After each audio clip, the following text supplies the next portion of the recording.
everyone. This is Susan Esante, and thanks, Diane, for getting us started. I'm going to go ahead and introduce today's webinar.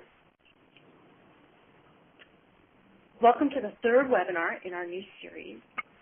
And this webinar series is hosted by the American Institute of Biological Sciences in partnership with the National Association of Biology Teachers, the University of California Museum of Paleontology, and the Introductory Biology Project, which is a networking project funded by the National Science Foundation.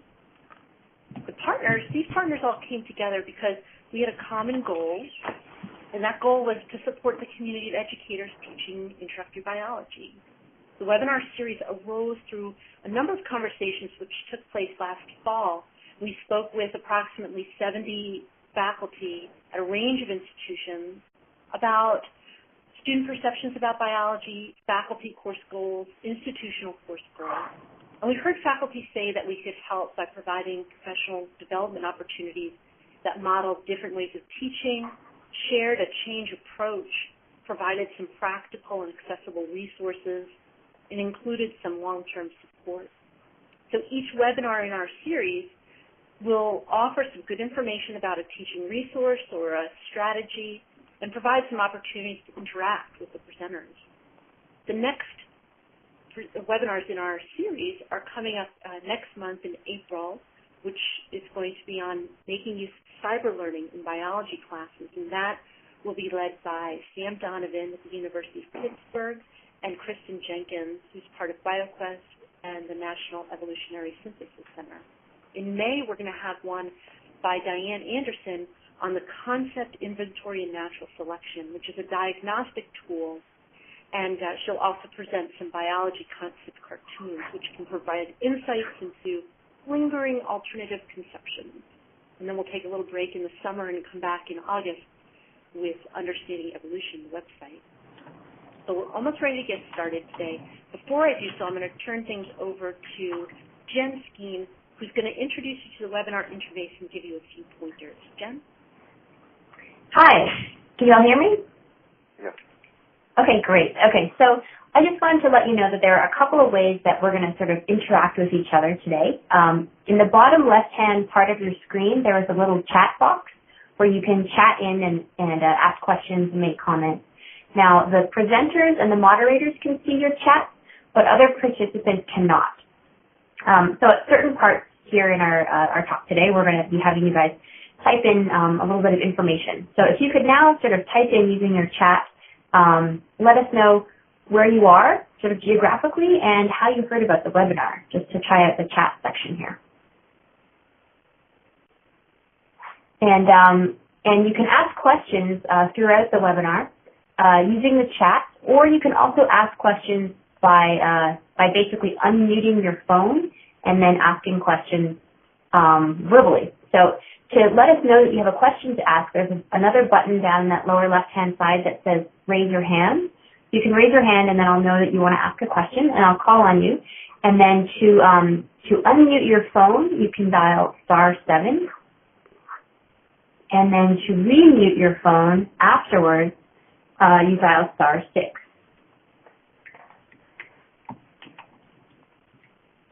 Great, and I'm seeing we've got a nice range of all over the country, including Alaska and Illinois, North Carolina. Terrific. Welcome, everybody. Alabama, Georgia, Brooklyn, New York. Excellent. And it looks like people have mostly heard about the webinar via email from department heads, from IDP and NADP. So from email listservs and stuff. Well, again, welcome everybody. I'm going to go ahead and get started with today's presentation. Thanks for sharing how you heard about this webinar, because that's helpful to us so we know where we can direct information to spread the word about this resource. So today I will be presenting along with our AIBS and NABT long-term friend Brian Chmielewski, and on how to use issues in your biology class. I'm going to go ahead and start off by sharing with you one of the sets of responses that Brian and I received to the 4 questions we sent to all of you. We asked what the most 3 difficult topics are for your students to understand. And these are the responses that we received. So even if you didn't have a chance to respond to those pre-webinar questions, do you see ones that sound familiar, or do you have ones in common? And go ahead and if you're seeing ones that are definitely in there that you have in common, you can type a yes. If you don't see one that's on this list, or if you have one that's not on this list, feel free to go ahead and put that also in the chat. Great. So okay. People are saying that they definitely share the fact that their students also have a difficult time understanding them. Cellular respiration is another one that someone added. Great. Okay. Also, so as we go through today's webinar, I encourage you to think about those challenging topics and think about how issues might help students understand those topics. Now here's a list with a representative picture of goals that faculty have for their students, and this list was generated through conversations with faculty that we've had over the past couple months. You'll notice that some of your goals for using issues are included here, the ones that you shared with us ahead of time. This list includes content, concepts, skills, active doing things. So the next thing I'm going to ask you guys to do, look at this list and chat in the number that corresponds with the goals that you share. So, for example, if your goals are for your student to understand and synthesize content, type in 11. If it's also to appreciate biology, then go ahead and type in 11 and pass.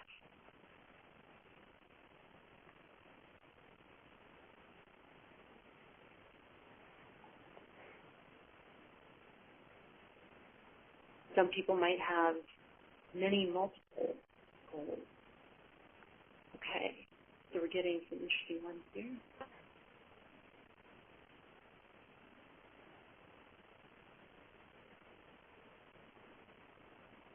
Some common ones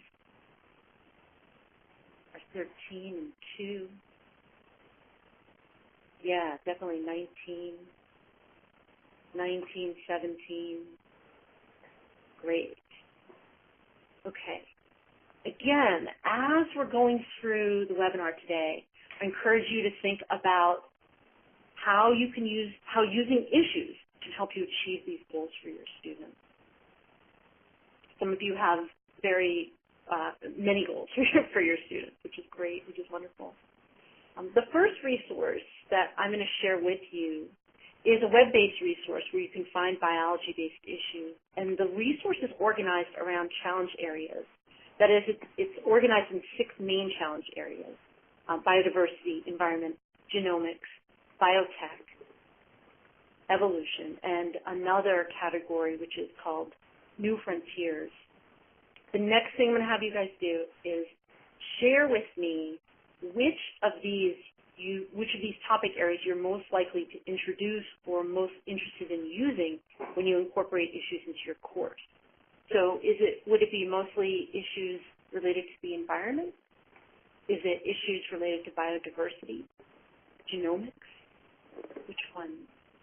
All right, and I'm just going to place a checkbox as I see one show up here.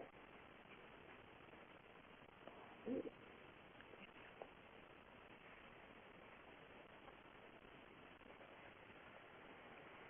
Interesting. All right.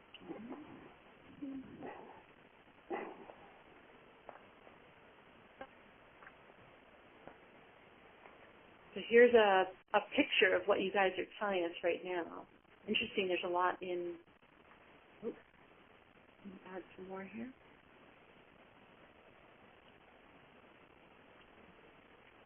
Great. To keep up.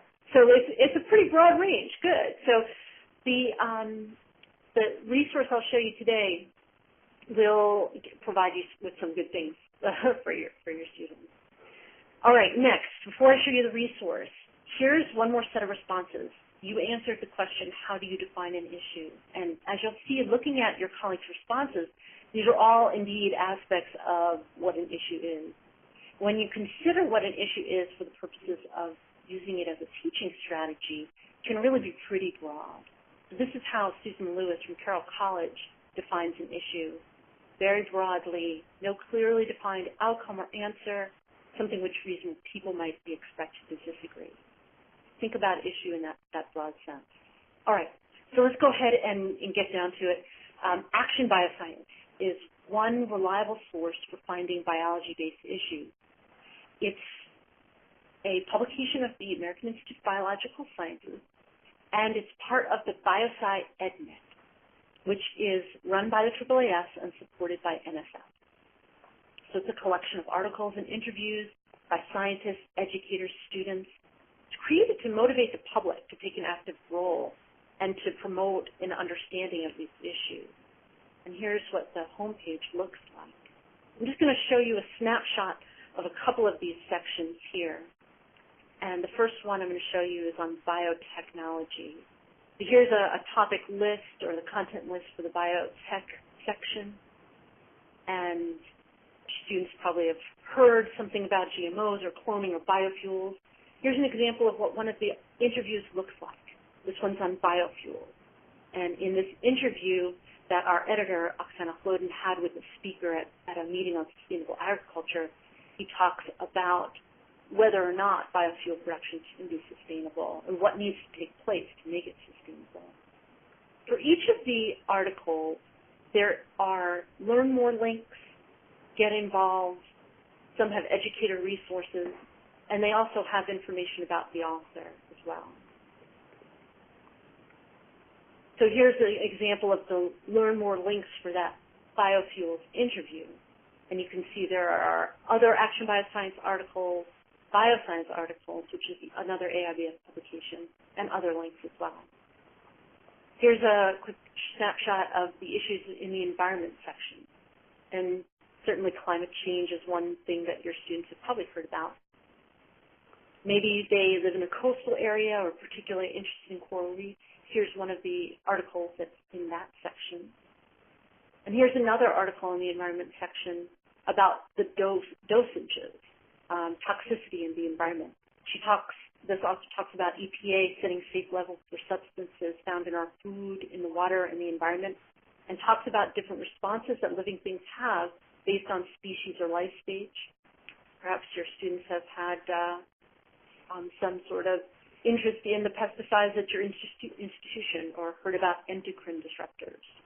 So here's an example of Get Involved link, which provides connections to organizations and resources for people who want to become active citizens in tackling some of these issues. And the final area I'm going to show you is genomics. There's an article on pharmacogenetics in here that was published in 2001. It's still quite relevant, and in fact, this is a historical issue, or an issue with some history. It poses some interesting questions about the allocation of resources for the research into developing drugs for individuals, and who will benefit most? How will results be fairly distributed? This article has a specific lesson tied to it, which was actually written by Brian Schmasky, and it's on who owns the right to pharmacogenetic information. When you go to the educator resources section, you'll see this download view lesson, which will be in PDF, and this is what will come up. And it has an ed section for educators. It also includes student handouts and learning objectives. So with that kind of overview of one place to find reliable biology-based issues, I'm going to turn the webinar over to Brian, who's going to share with you what makes a good issue to use in your classroom. Brian? Okay, thank you. I hope everybody could hear me. Yes. Okay. What I'm going to give you right now is about 22 years of experience of using issues-based teaching in non-majors, majors biology, and also anatomy and physiology, because I tend to use them in all my courses. And just like some of the goals I've seen you had as a group for teaching issues, I tend to use it both for science literacy, for my majors and non-majors. I use it to reinforce the curriculum, particularly for my A&P and major students. So there's a variety of reasons and even overlapping reasons for using them. But before we proceed with issues, what makes a good classroom issue? And what we've seen, that works and what's successful is, number one, basically a connection, making a connection to the course content.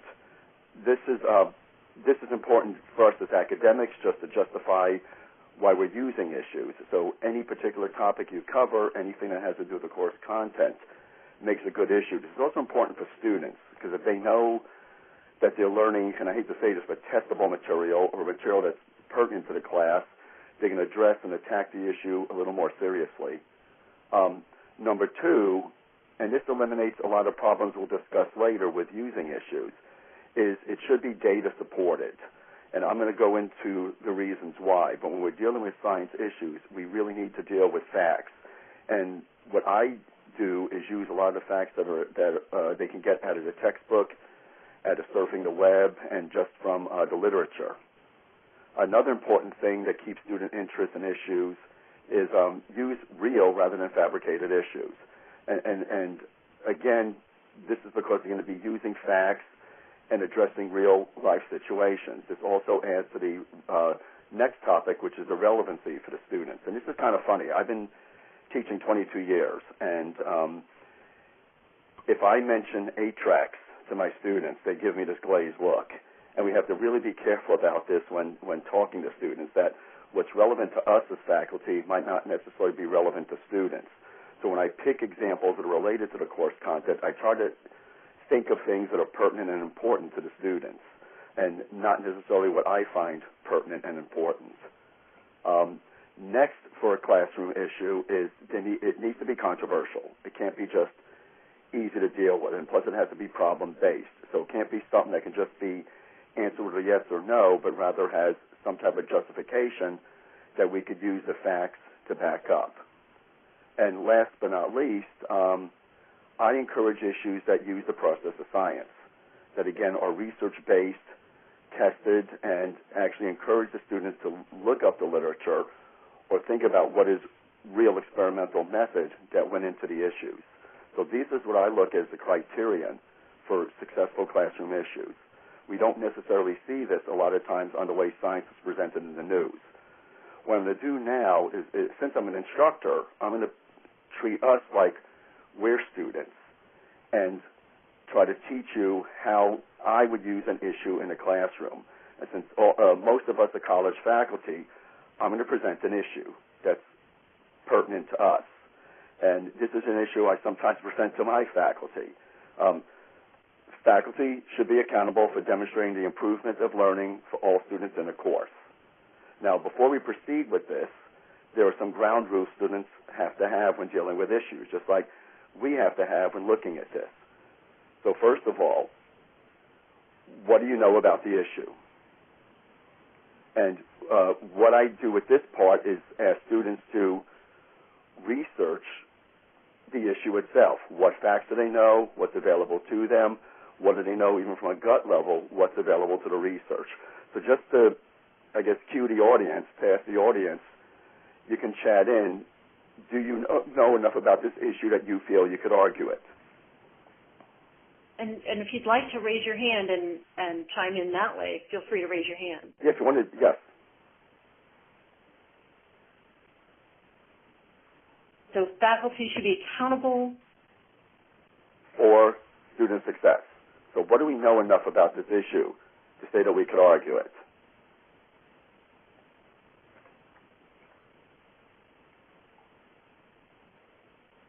Okay, so there's an opinion, but I'm not sure I have the data. And that's good, and that's a lot of where I find my students saying about various issues that we use. Any others? I guess I could ask, is this an issue that's pertinent to us? Again, another comment was, we agree but no opinion. This is definitely pertinent. not sure, and gut reaction. Okay, and that's good. And this is a lot what we find with our students too, particularly with certain topics in biology. They feel they have enough to make a gut reaction, but maybe not the background to make a scientific guess or to come to an agreement. So now, do you disagree or agree with this issue?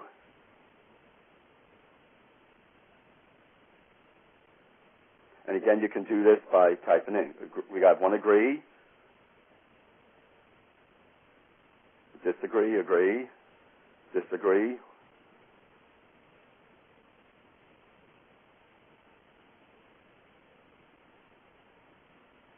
So far, and then we have a depending, which is sort of in the middle. Agree. Okay. And I like that. It's complicated. And this is what an issue should be. Now, the third part, obviously, once the students get their research, once the students show an opinion, then what we look at is getting the students into groups and justifying their view. And the ground rules for this are very simple, is they argue from facts. Because when we go to some of the concerns of using an issue, you're going to see that some of the major concerns are this is not a free-for-all. And with this third ground rule, with justifying your view, we have to remind the students that this is facts-based arguing. If you're going to have an opinion, base it on facts. And this avoids a lot of the argumentation you see on pundits, TV, and on talk shows. So what I'm going to do now is ask us, when you're doing your own issue in the classroom, to kind of go through this series of logic before you address an issue. For the issue I just gave you, and we can do this by just typing in yes or no, was this issue related to the webinar objectives? And if I did my job, I'm starting to see a bunch of yeses. One no and a few yeses. Okay. So the person who wrote no, if you want to explain where you're seeing the disconnect. Yes, thank you. Do you want to do that?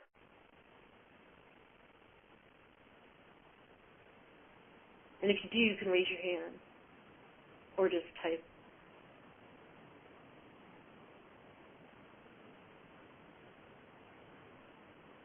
Okay. Oh, yes. Got a comment. Also brings out misconceptions, and this is a very important point, too. Okay, so the person who was talking about the fact that it's not connected to the webinar objectives, Brian, brought up the point that this is not an issue that she would discuss in class. Oh, yes, and this was an issue I'm just providing you to teach you what a pertinent issue is. So this would not be one I bring out to my students, unless I'm in maybe, doing my own faculty workshop. Now, for the next point, can this issue be supported with data? Or do you think it could be supported with data? Again, I'd just like to see, just from our own background, any yes or no's.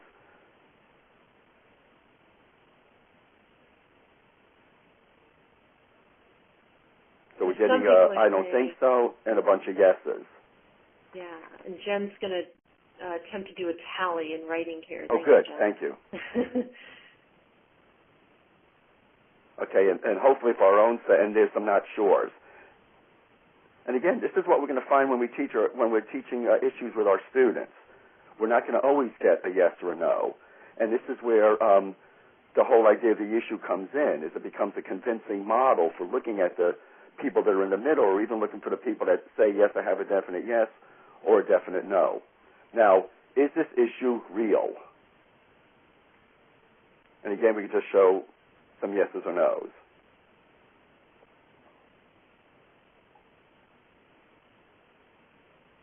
And we're getting some yeses and question marks. So maybe you want to clarify what you mean by, is it real? Oh, I'm sorry. Is this real to our teaching? And I got a cute one, of course.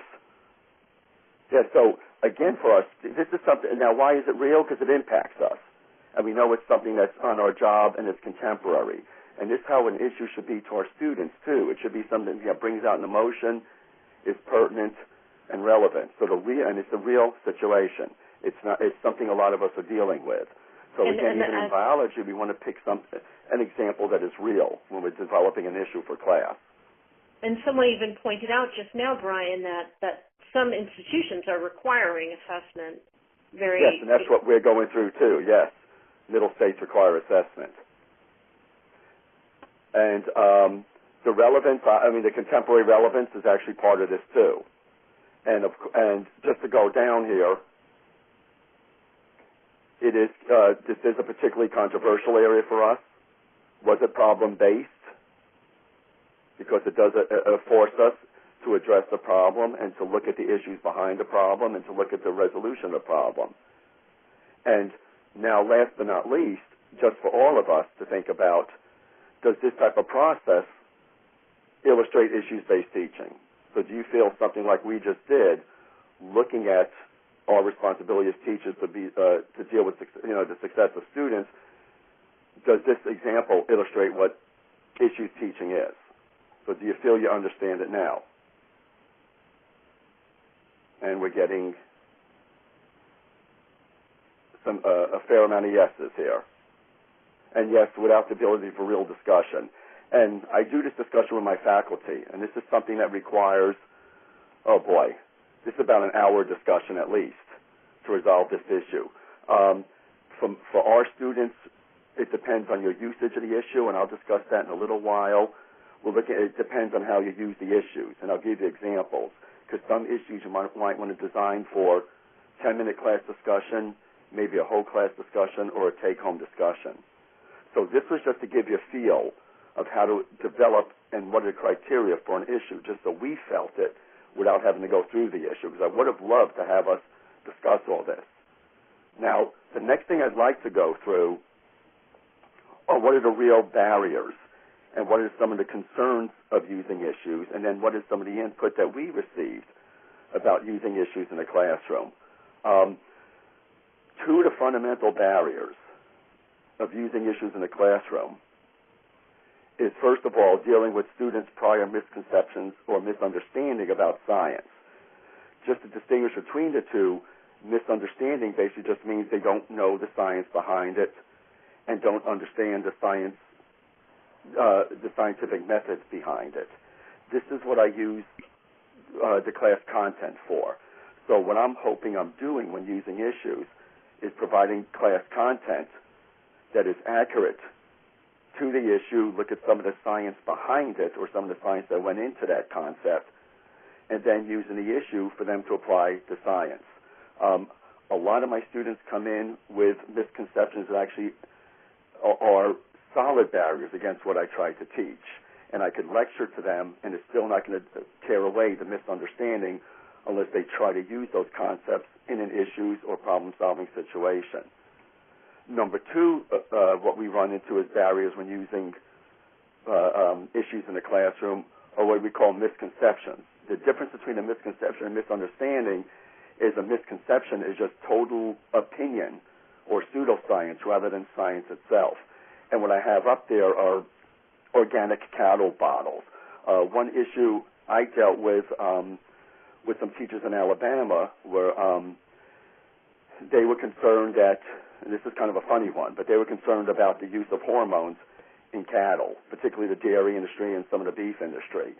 And they were concerned that in some areas where dairy waste was a big problem, that there might be hormones in the waste, even hormones in the meat, and that was precipitating endocrine problems in young girls. And I've heard everything from girls undergoing an early menopause to girls developing in puberty at 9 years old and all sorts of things. And one of the big misconceptions was, what is a hormone? What's the type of hormone used in the industry? And one way I clear that up is with an issue about endocrine disruptors and about hormones in milk. And we actually analyze, my students do at least, analyze what the hormones that go into milk, and they see that there's no use at all of estrogens, and actually get into growth hormone, and they learn the metabolism of it, and then learn that if estrogens are not present in the milk, how that caused that type of endocrine effect in people. So, again, two barriers: misunderstanding of science scientific method, the process of us using inquiry to get the scientific evidence, and also just general misconceptions. Both of these are barriers, and these remain barriers if we just lecture about science rather than use issues to help students unravel this. And students become good at even looking at websites and analyzing which websites are biased or not, and have their own misconceptions built in. So this is just one example that we use to address these barriers. Next come concerns. And what we're looking at here are what I would call more structural concerns within using issues in the classroom. So these are concerns that more or less kind of overlap with the barriers, but also still become an impediment when we use issues. These are issues that affect accuracy and pedagogy. So number one that we find, again, is immediate relevancy to the student. If students don't find the issue important to them and also linked to the content, they're not going to argue it seriously, and they're not going to take any assignment seriously, too. So, again, we have to think about what's contemporary to the student. In Houston, we have a lot of air quality issues, water quality issues that students read about, hear about all the time. They hear about the increase in asthma in the Houston area and other issues related to water pollution. So this, to me, is pertinent and relevant to them. Now, if I'm talking about the decline of desert areas in the Southwest, this is not a relevant or pertinent issue. So I'm not saying not to use issues that are important, but as a teaching tool or a teaching moment to keep it relevant to them, relevant to their generation, relevant to their concerns. Because without it, the issue just becomes, a non-productive pedagogical strategy. Another thing that we find as a concern, again, is what's the perceived paradigm of science for students? Do students see science as an opinion that is equivalent to almost moral values or religious issues? So this is not so much an impediment as much as just a concern on when the student is arguing, we have to redirect them to look at facts and redirect them away from using morals as an argument versus facts. Certain issues infringe on morals, but I try to keep my students to looking at the facts. So, again, these are concerns that could be addressed with ground rules when we're dealing with having students argue issues. And I'm going to go through some different ways that I have my students argue issues and how I maintain control of the class. Third is interpretation of scientific method. And there's some great new models on how scientific method should be presented and actually works in reality. So, again, a lot of students hold the view that science is an opinion. And our use of the issues is to kind of look at the science behind a particular issue and how is that information derived, to actually let them investigate the scientific methodology. This is particularly true when we work with the endocrine disruptors, because there's some research methodology that is excellent in that field, some that is kind of correlational and is not 100%, follows the scientific method. So we use this as a tool for students to become better at critiquing opinion versus science and learning the difference. And another thing, too, that becomes a concern is argumentum ad authority, is that what does it mean to be an expert in a field, and who is an expert? And this we run into particularly with the evolution-based issues, is who's how could you say this? Not an expert, but who's credentialed in their research knowledge, in their background, to provide information that should be used for an issue. Today we see a lot in the news arguments that are based on who knows this, who's that, based on just popular opinion rather than based on, actual factual content.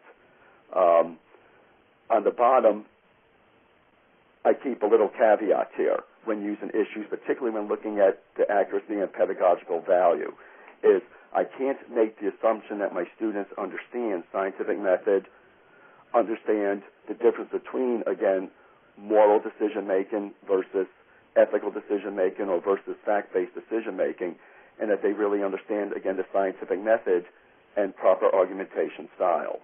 So these are all concerns that, again, if you structure issues properly, we could avoid a lot of problems and not make it a free-for-all. And Susan, I'm going to move along to the next slide if you want to discuss this one about the concerns that we received from some of the participants. Yeah, so these are what some of you all sent in as your concerns, and incredibly valid, obviously, concerns. Brian, and maybe if you see one on here that was one that you sent in, or you share one of these concerns, or you have another one, maybe we could take a few minutes right now and just have people raise their hands and ask a question about this. I think one of the ones you and I talked a little bit about was the one about the textbook not being written around the issue. Yes, and let me elaborate on that one. I'm going to put a little check near that. A textbook does not have to be issues-based. I go beyond the textbook, and in my teaching, and I do this for majors and non-majors, is to me the textbook's a reference, and it's one of many references. It's one that I structure my class to, but also I don't force my teaching in. And I just saw a question pop up about this. How do you have the time to do this? And I'm going to address that issue right after this one, because that's a very good one. But the textbook to me is a reference for students to look up facts to address the issue. So, again, I don't expect the textbook to instruct them to go through an issue. I see it as my job. Now, finding time is very important, because I was going to go to that a little later, but I might as well address that now. I don't cut content out of my course, particularly for the for the majors. What I do is have the students use an issue to look up that content, because I found that I can lecture on cell structure till I'm blue in the face to a bunch of sleepy faces, and I can test the students factually, and I do, right after my lecture, and find out I might be lucky to have 35% comprehension of what I just discussed. When I take an issue and then apply it to the facts in the textbook, I might not even go over the organelles. I might give it an issue related to factors related to the organelles, have them look it up. I find that at the time that they're using to look it up, even in a 20-minute issue, that saves me about an hour of lecture. So I try to balance, I try to make a fine balance between me lecturing and me using an issue. And I'm finding myself more and more starting the class with an issue, having the students look up the facts to answer, to address the issue, and then I follow that with going into some more details about that particular topic. So this is a concern I get from my faculty, is how do we find the time? But there is the time if we have the time to lecture about a topic. And I find using the issues pays off a little better. Does somebody else who has one of these concerns want to ask a question about this? How you're looking up issues in class? Somebody just asked, which is not necessarily a concern of. Well, no, I see what you're asking here. Somebody just asked about how do you look up an issue in class? So, Brian, you're setting the stage for the issue itself, right? Yes. What I do is start each class. There's an issue written on the board, and this is and I do this with all my classes, the AMP, the majors and non-majors. So I have an issue related to that topic on the board. So, for example, if we're talking about, I'll just pick one that we did recently on we have a lot of cyanide in the drinking water in the Houston area. So I might put, what is the significance of cyanide in the drinking water? And obviously we're going to be covering mitochondria that day. So I use that as a stepping point to understand what mitochondria are and look at what the role of oxygen is and cyanide binding is in mitochondrial function. So I always, I look up issues either by stuff in the news personally, or I go through Scientific Action Bioscience. There's the University of Buffalo case study site, and we'll provide you with some of that. So I start every class with an issue, or at least every subject area, like let's say cellular respiration with an issue. And I also saw there I could bring an article in on an issue to give students. This is something I'll do too. I'll just cut something out of the newspaper, an opinion out of Science or some of the other journals, or just common magazines. Now, a couple of these I want to point out too, and this is a concern I get from my faculty when I'm encouraging them to use issues. Making sure that students actually learn and how to be effective at guiding students through the issues. We're going to cover the literature a little later on what students actually learn, but students do learn content from this if your issues are based on the content, and again, it's not a free-for-all. So I know particularly with cellular respiration and some of the other difficult areas, gene expression, I'm finding that the issues teach more content that I can do from just lecturing or them getting out of the books. So I find it, again, to be effective. As far as being effective guiding the students through the issues, I just set some strict parameters, and I set guidelines. So I try to pick an issue that they can either research from the book, or if they have their laptops or we have access to computers, that they can search through the web rather quickly. So I try to keep a certain guideline. I also set parameters, again, that these have to be fact-based issues. Usually they have to come to a yes or no consensus, or maybe a yes with this stipulation or whatever. So, again, this is not a free-for-all argument. This is using an issue to resolve a yes or no type of problem. Any other comments or questions on this?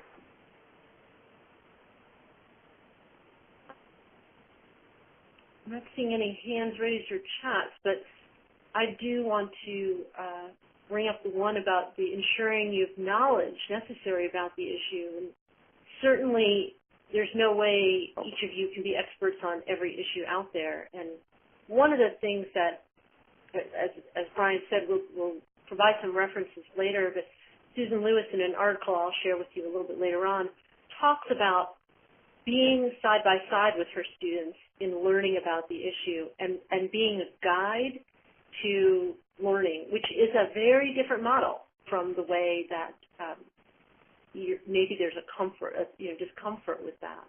So, Brian, maybe you want to talk a little bit about that, or if somebody else wants to share an experience they had with stepping basically to the side of the students and saying, we're going to learn about this together. Yeah, and this is a good point. I do want to hear from some people on this because my students think since I'm wearing a lab coat in front of class, I'm a medical doctor, particularly when I teach A&P.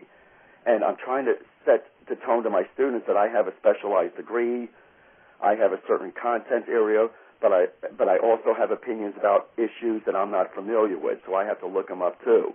So in many issues, you don't have to be the expert. You know, biologists are not versed in every area of biology. So this is an excellent, it's excellent for students to see that you have to also gather information and learn from this too.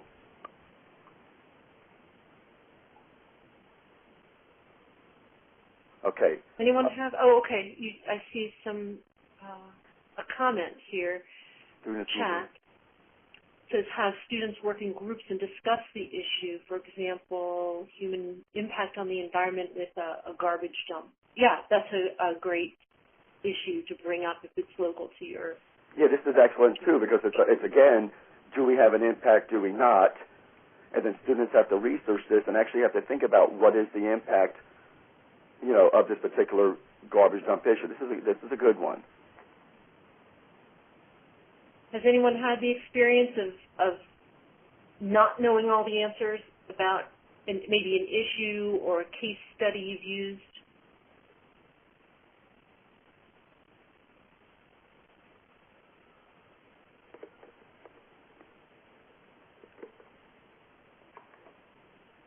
Okay. Well, we'll have time a little later on if people want to ask further questions about this, because certainly want you to feel comfortable at the end of this webinar to try out some new things. So. And what I'm going to move on to now are the strategies. Again, just to give you an idea of how I use the issues. First of all, in my teaching, I teach with basically a case studies approach. I like to start each lecture with something just for the students to think about, just to kind of open up the topic, to make them think about what's pertinent to the topic. So, I teach facts, but also want the facts to be relevant to a particular case that they will answer by the end of the class. And let me just give you some examples of what I do. For cellular respiration, this is one of the topics that keep coming up over and over again with what's a difficult topic to teach. And I use energy drinks is an example of reinforcing cellular respiration. And basically what I'll just do at the beginning of class is, do energy drinks do their job? Or do they provide the body with energy? And the students then investigate by using cellular respiration what is in an energy drink that actually fits into ATP production. And we even break it down into distinguishing between energy sources like carbohydrates versus stimulants or alternative energy sources. And this is really kind of funny because even with my non-majors, I had them digging into the details of glycolysis and Krebs cycle, where normally this would be an issue I'd lecture on, and I'd be lucky to get 20% comprehensive. So I'll start the topic, use it, and this is important to them because half of them are sitting in my class with energy drinks in their hands to get through the lecture. So this is just one strategy, to start the class with this as an opener and give them a couple of minutes just to think about it, just to give some yes or no's. You could even use clickers on this, take a survey, and then as you unravel cellular respiration, you can keep questioning the students and say, now where do the energy drinks fit into this? And ultimately, you've built a model of the pathways of cellular respiration. It's particularly important for majors, I found out, because again, they get into the pattern of memorizing the pathways without knowing really the significance of the pathways and alternative explanations for the pathways, particularly based on dietary intake. Another one I use for reinforcing content is for gene expression, talking about transgenic GMOs. Because I know one of the misconceptions of transgenics is that they have foreign DNA, and they might express something that is abnormal.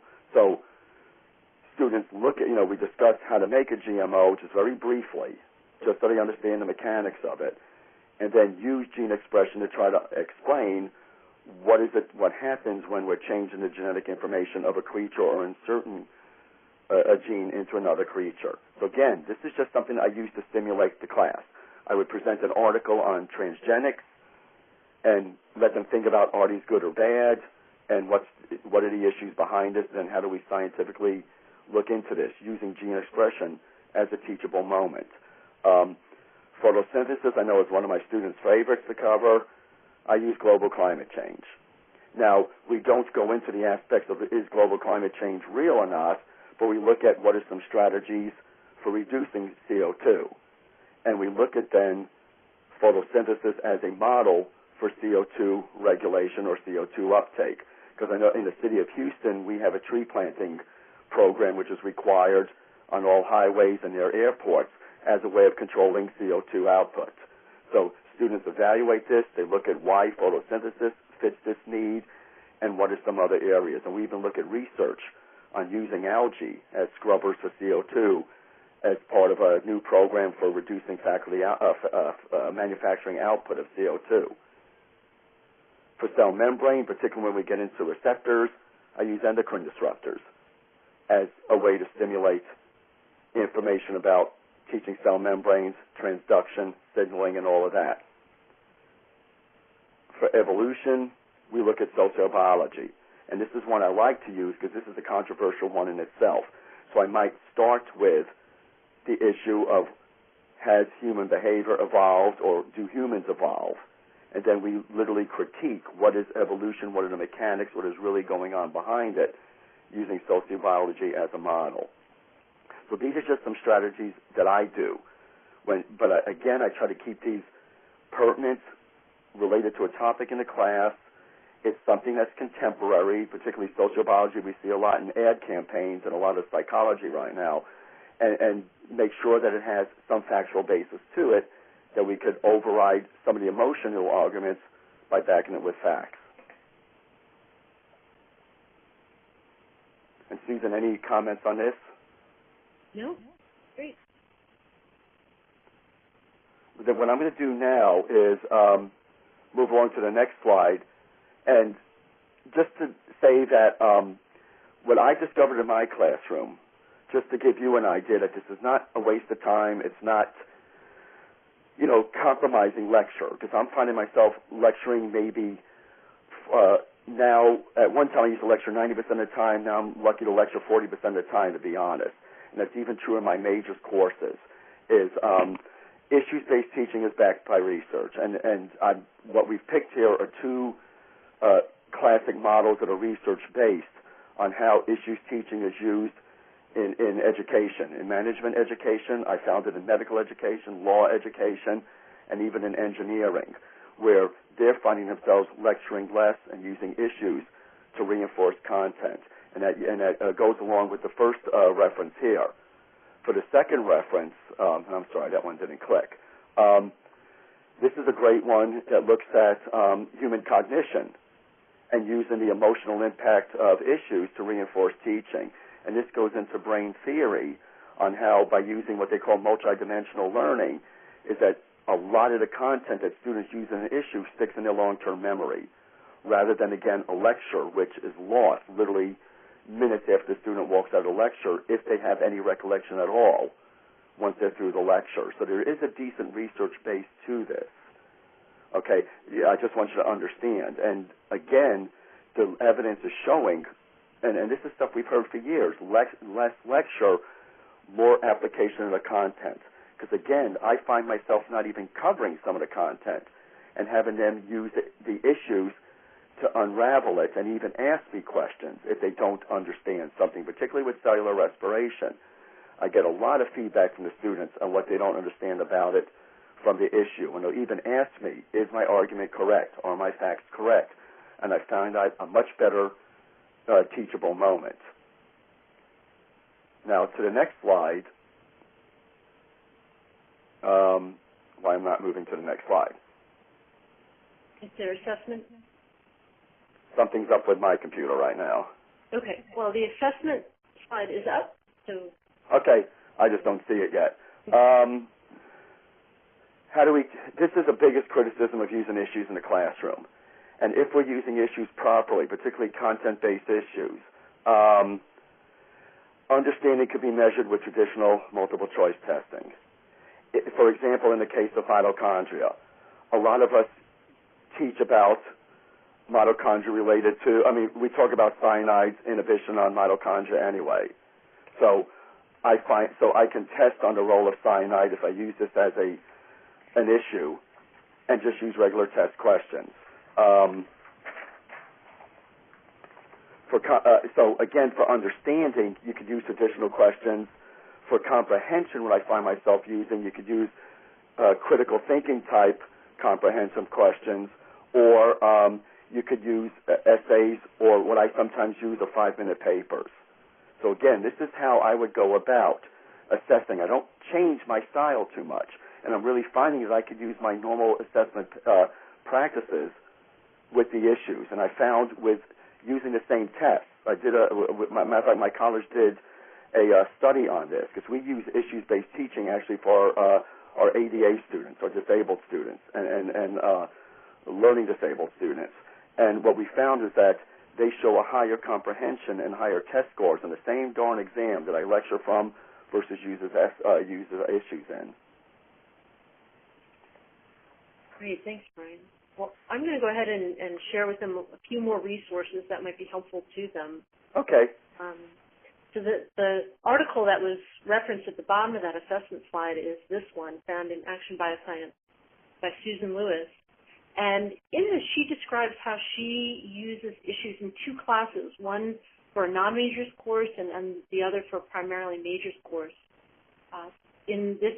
For the non-majors, she talks about using a reformulated gasoline issue and why she chose it, what she has students do, the challenges she faced. And one of the things she talks about in here was not being an expert on this, and how that actually wound up being a good thing in the end.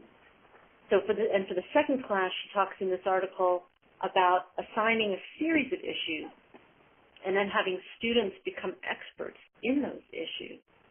Very much, this second class was the use of issues very much tied to the course goals, which of course Brian pointed out is an important part of using issues anyway. She talks about what makes a good issue and emphasizes and reaffirms many of what Brian's points here, and talks about how they can be framed in terms of a specific case study or a problem-based study. They can be contemporary, and she talks about that, as well as historical. Another thing, Brian's describing using issues to really set the stage for a particular day. She's also talked about them in terms of using them for an entire semester, and the challenge of having your entire group of students address a single issue over the course of a semester. Here's a list of resources, and I can certainly make this available afterwards.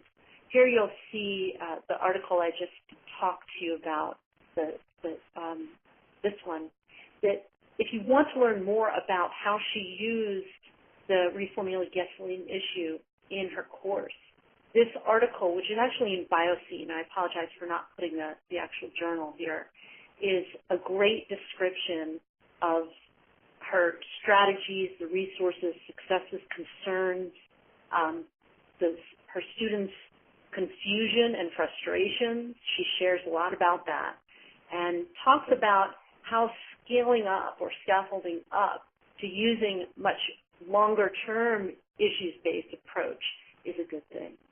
That's a great resource for those of you who are interested in learning a little bit more about that. I'll next share with you a resource for the more practical how-to in the classroom, and this is on structured academic controversies. The CERC collection, which is the Science Education Resource Center out of Carleton College, has a fabulous collection of teaching methods, activities, and research on learning. In their Pedagogies in Action collection is something called, one of their teaching methods is called the structured academic controversy. It goes through what, why, how, and really frames out, if you are wanting to try this in your class, how to do this. It also has some nice examples down listed at the bottom there. And here you can see these are the 5 examples she provides in terms of how to use that structured academic controversy in the classroom with some of these issues. Some of these we talked about today. Others, like vaccinations, are certainly a hot topic, and you can see there's an example there. So I hope that that's a helpful resource for you as you're going through this. Yeah, and this is the model that I use because it's really flexible. Again, for if you want to use, the whole class time as an issue versus just maybe doing breakout sections, group work, or even take-home issues as take-home assignments. Great. If you want to learn a little bit more about effective discussions in class, I encourage you to take a look at this article. It's actually, if you go to that link, you have to scroll down to the Exploring Teaching Strategies, and the link will then take you to a Word document, which is, in this she talks about techniques, drawbacks, assessment ideas, examples, critical aspects of success, and then goes through an actual discussion assignment that she gives and how she structures the class. So if you want to get more into it, as Brian said, it's not a free-for-all, the structure around it, take a look at this. It's a great example on using discussion in the classroom. And for those who want to get a little more background on why students talking is a good thing in a classroom. I know you all know this, but just for some of the background and theory, Kimberly Tenner does a great job here in this Life Sciences Education in the last summer's volume on Talking to Learn. She calls it Student Talk. There's some great information in there. So I'm just going to show you one other resource, and then we'll get to your questions. Here's another one on that resources list, the Teaching Issues and Experiments in Ecology. This is much more data-based, data-driven kinds of figure sets. Here's an example of one of them, and you'll see it provides an overview. There's actual figure sets drawn from journal articles, a number of resources and things. And this takes you through and provides connections to specific student active learning strategies, including guided class discussion, think, pair, share, which is a much smaller way if you're just sharing with the person next to you, everything to pair it out loud in citizens' argument. All right. So back to those goals. and what can be achieved using issues. Here's that list. And I hope some of you have seen ways that you can actually use issues to accomplish these, or have your students reach these goals. So with that, I'd like to open up the floor again for questions. Anything from the strategies, the assessment, concerns. Feel free, raise your hand, chat it out. Are you ready to try some of these things, or have you tried them already and now maybe have some questions about going to the next level? Yeah, my internet just died, so if anybody, okay, you can call in and chat, I'll be glad to answer questions. Great, I'm glad you're on the phone. No problem.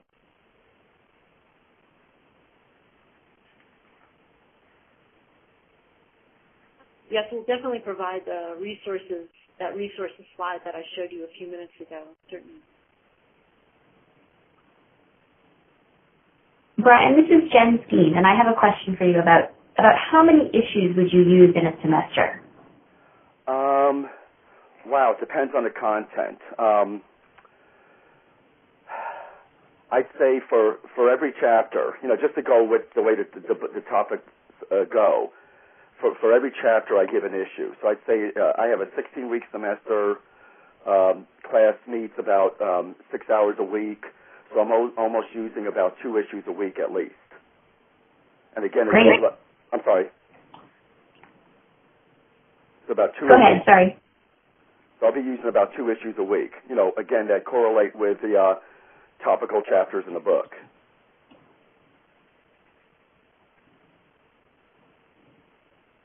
So someone just asked, any suggestions for modifying use of issues in a web-based class? That's a good question, because what we did right now was web-based, obviously. And if anybody else has experience using it in a web-based class. Yeah, let me share mine, and I guess that's a difficult one for me. And what I traditionally do is, again, I'll have an issue posted to the class right before that topic comes up, and just have the students, of course, use that as a stepping stone for looking up the facts. And this a lot of depends if you're teaching asynchronously or synchronously, but we'll either on the side during the distance learning class, they could asynchronously email or chat about the issue, or we can do it again as a synchronous argument, just like in a lecture. But I still use it as an opener. And then what I do, just to limit the discussion, I'll provide select websites for it, so they're not all over the place. I kind of still keep it to a limit, that they either have to use a textbook or just a particular set of web resources that I post. And I'd like to know if anybody has done this type of interaction before, because I'm still new to distance learning myself.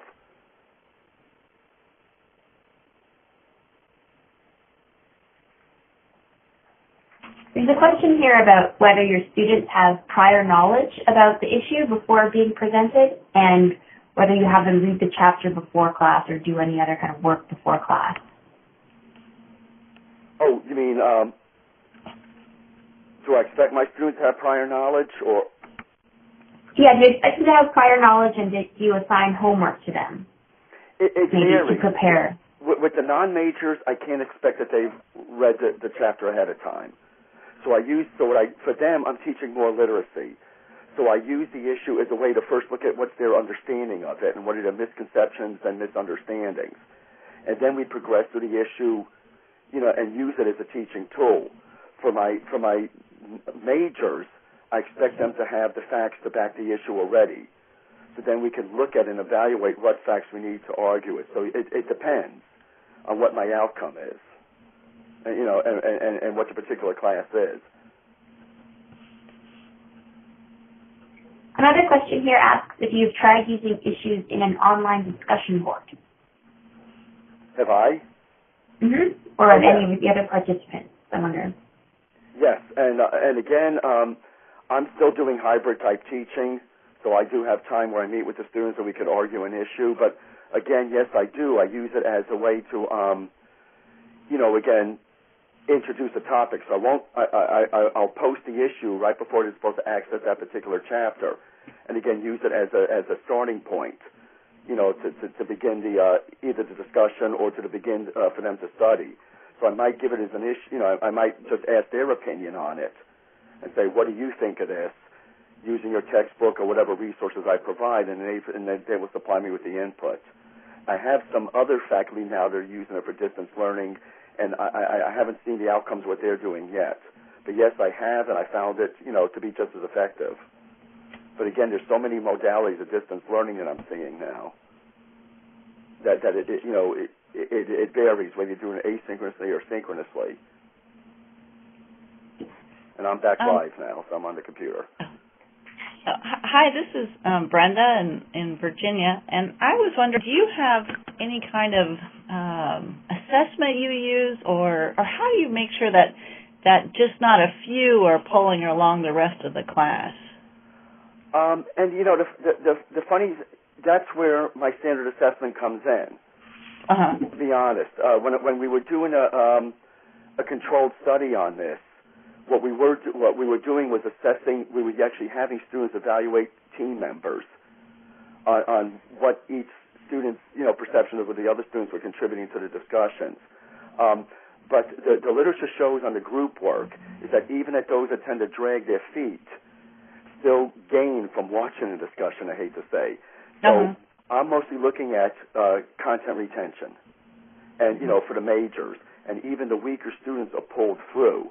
And what's funny is there used to be this anecdotal evidence that the stronger students carried a group, and actually they show greater retention and greater content knowledge because they are pulling the group, and they're becoming the expert in that class. So I still use traditional assessment to do this, and that's what the value of the issue is you're not looking at a totally different way of looking at how do I assess the student, but rather just a different way of approaching how do I reinforce the content.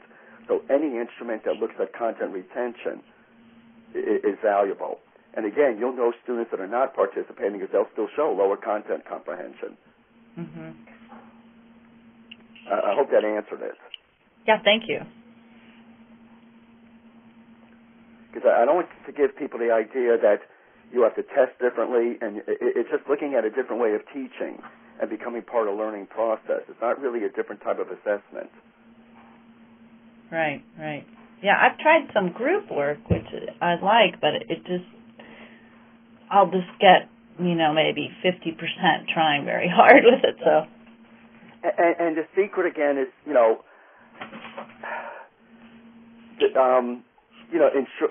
some people pre-select groups, which probably is valuable, where you put, by the second week, by the first test, which students are the strongest.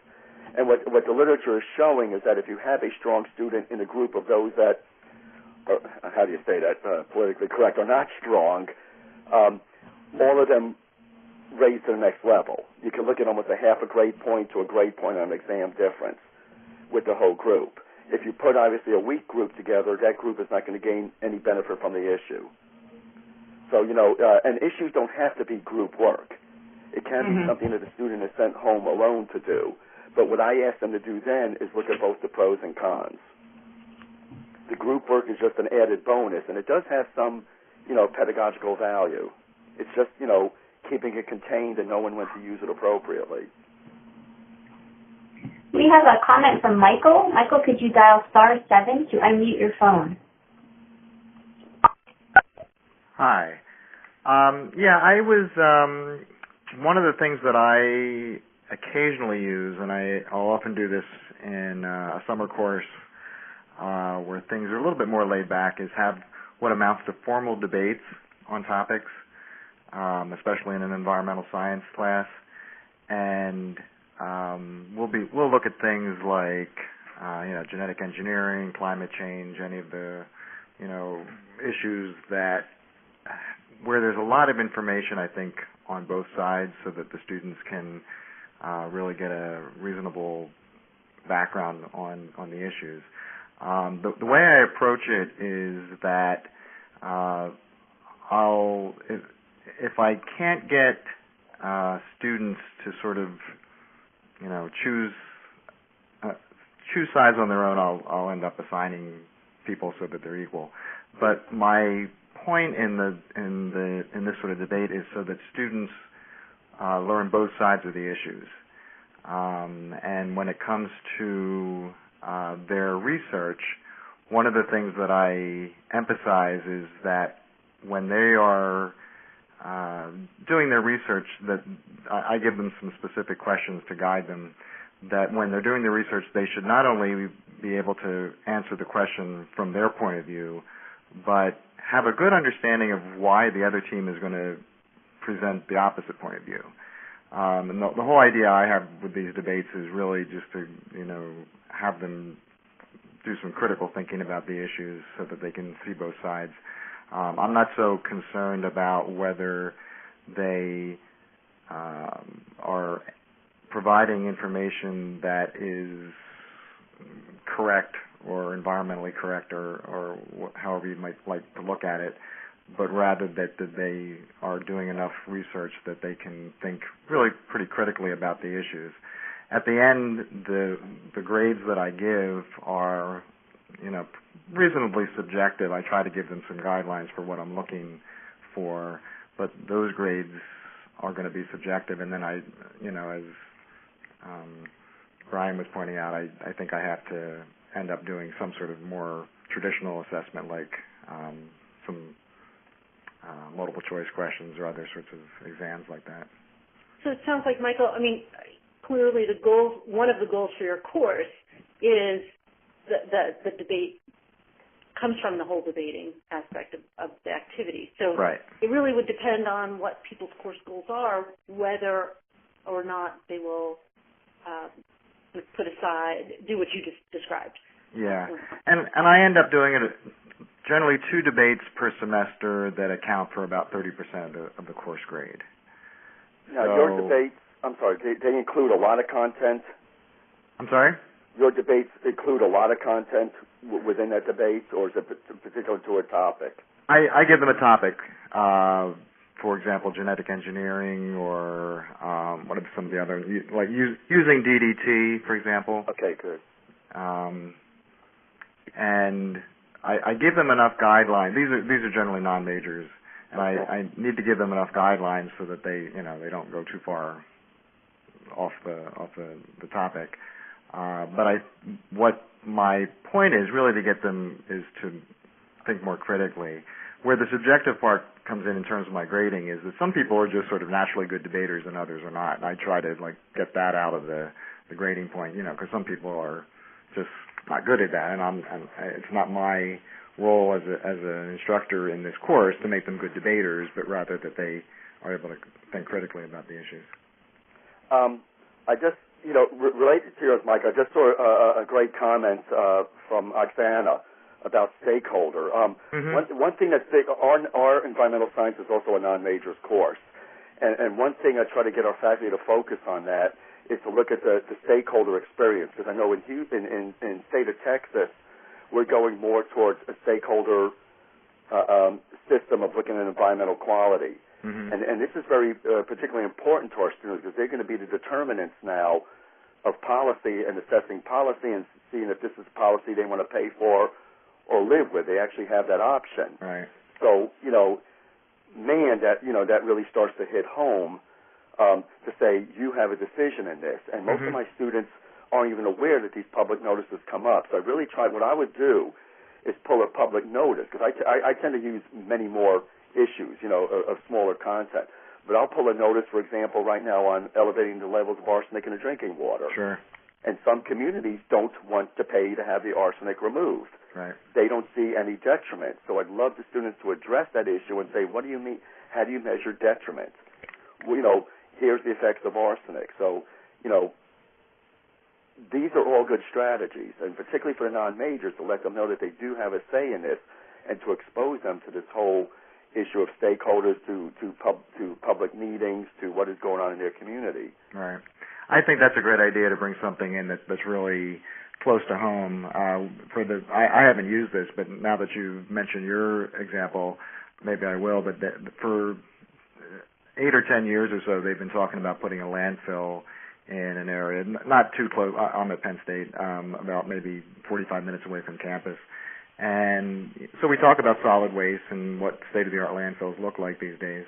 And the concern is, well, people have this sense of the landfill as a garbage dump, and yet when we talk about it in class, if you see a real new state-of-the-art landfill, they're much more, they're less what you might think of in terms of the sort of traditional dump. And so we talk about, is it worth it to, bring this in? You bring in NIMBY issues and all the other concerns that go along with that, but then we're still creating trash, and how do we deal with that? Do we give more incentives to recycling? So I think there's lots of ways to go about using some of those real local issues. Excellent. Yeah.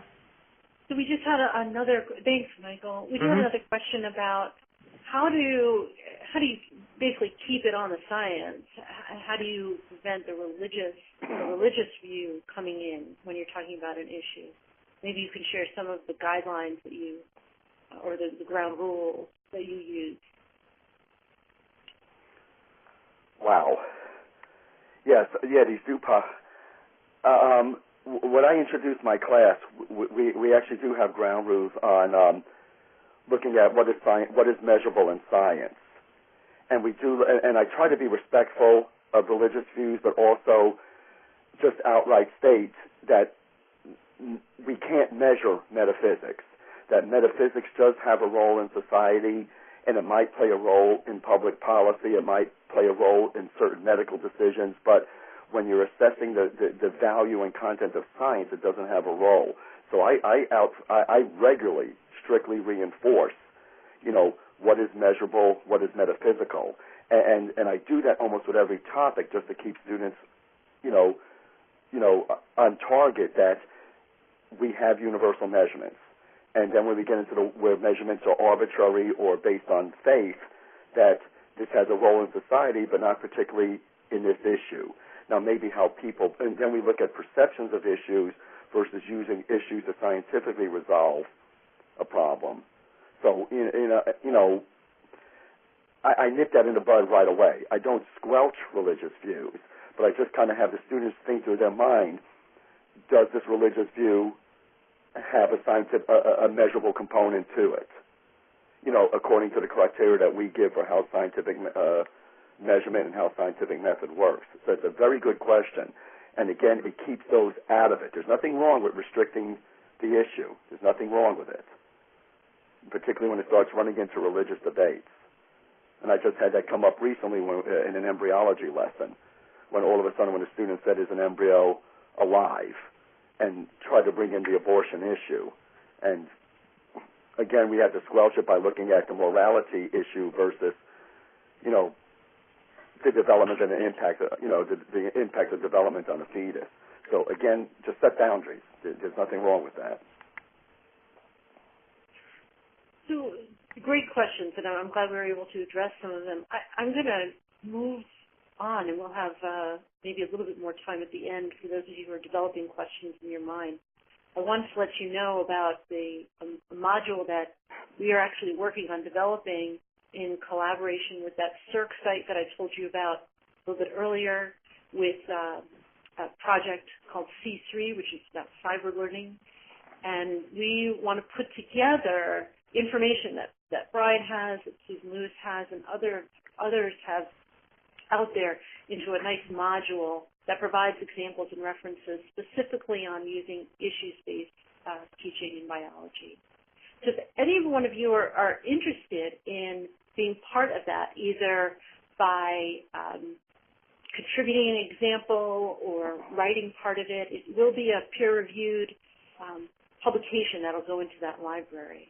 I'm going to step through the final steps here, and I think I definitely will be answering the questions that are popping up. The next thing I'm going to do is share with you a place to continue the discussion if you would like to, and that is on the IBP discussion boards. IBP is the Introductory Biology Project, and in the upper right-hand corner, you'll see a place for discussion. And if you go there, you'll see these discussion boards that are set up. You can, once you've registered and the moderator approves you, you can join these conversations. Some of the discussions that have taken place related to the last webinar that Eric Ribbons gave was about how to incorporate cases into your syllabus. And here was a question that was pretty kind of a hot topic on the discussion boards about syllabus and what does a syllabus include. Here's another one that has generated a good bit of interest. The best question you've asked to generate discussions in class, which is really relevant, obviously, to this webinar. So this might be a neat place to scroll and take a look at what other people have used in terms of finding good questions. So those are the discussion boards, and I'll be sending out instructions about how to sign into the discussion boards in a follow-up email. In addition, in that follow-up email, I will be including the resource list that we provided here. And if anybody saw something that's not on the resource list, you know how to reach me by email, feel free to do so. If you participate in 6 webinars, we will also be offering a professional development certificate through NABT and AIBS. Wanted to let you know about that. AIBS and NABT do have a joint membership, and if you're interested and you're not part of either organization right now, if you want to join both, this is at a reduced rate, which would be really nice for you to become part of it and maybe join the conversation. And Ian has just pointed out that if you join the IBP discussion boards and you use your .edu email, that makes the process for approval very smooth and easy. As you can imagine, we get all sorts of whatever's coming in to sign up. So this webinar, in that follow-up email, I will also be providing you with a link to the webinar archive. And Diane will be going through the webinar tonight, and it will be available tomorrow. And we'll be posting that on the IBP discussion board. So when it's available, I can let you all know. And finally, what else can we do to better support your teaching and your students' learning? At the conclusion of this webinar, when the screen closes and we say goodbye, you will see a screen pop up with our evaluation questions. There are 15 questions there. Some are really quick, just click the button and respond. Some are asking you for a little more information, like what topics would you like to see. Your feedback is still valuable to us. It helps shape where we are now and what we'll be doing in the future. If you liked what you saw and you want more of something, great. If the webinar didn't meet your needs, let us know. We only will know if you tell us that. And so we really welcome any and all feedback. Jen, Diane, Sherry Potter, and I are all going to be working to analyze the results of the evaluation and really take steps to make it more valuable to you. If you want to contact me directly, then just let me know. Feel free to do that too. So with that, we have about 5 more minutes. Did anyone else have a question or a comment that you want to ask or share? This is just a list of the ones that are going to be coming up.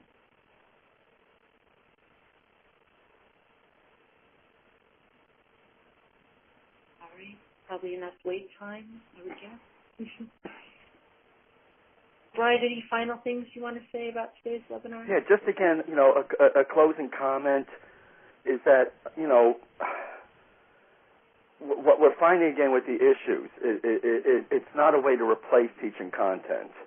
And it gets us out of the comfort zone of continuously lecturing. But the evidence is there, particularly with even the student satisfaction in the course, and we even have evidence of student retention in a course that the issues-based teaching works.